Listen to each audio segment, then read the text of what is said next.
So my brothers and sisters in Islam, there are things to avoid on the day of Eid. Number one, do not spend the night of Al-Eid in haram. So many people spend the night of Al-Eid in haram. One night before, they were all in worship. They were all praying to Allah. They were all crying and begging for Allah's mercy and forgiveness and being freed from the fire. And the night of Eid, people spend it in cigarettes, shisha, and whatever it is. All of this is impermissible, severely impermissible. Subhanallah, as the shaitan is released, you will see his effect on the ummah. So be careful and be from those who are avoiding all these haram matters that happen on the night of Al-Eid and the day of Al-Eid. Also, it is not recommended, nor it is a sunnah to visit the graves on the day of Eid. So avoid this.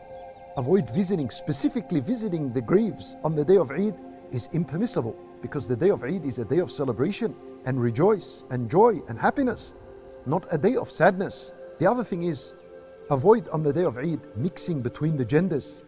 Avoid this, and shaking hands with non-maharim women. This is all impermissible and not allowed on the day of Eid. Also, avoid the over-decorating. Subhanallah, people today have made the celebration of Eid like that people celebrating Christmas and Easter and other matters, to the point where some Muslims, may Allah Azza wa Jal guide us and them, have made a Eid tree, just like the Christmas tree. And this is no doubt haram, and it is rejected in Islam.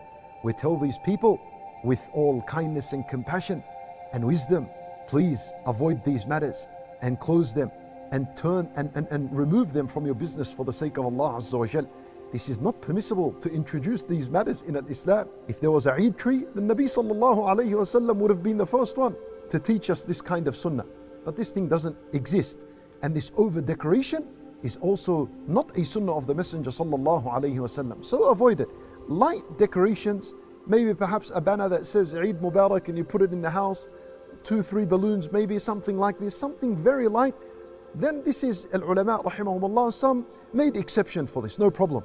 But over decorating, this is not the sunnah of the Messenger sallallahu alayhi wasallam.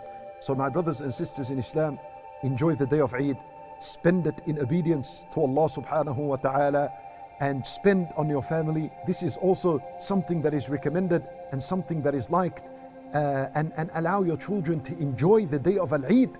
Allow them to enjoy this day and enjoy it with them as well. And Al-Eid goes on for one day.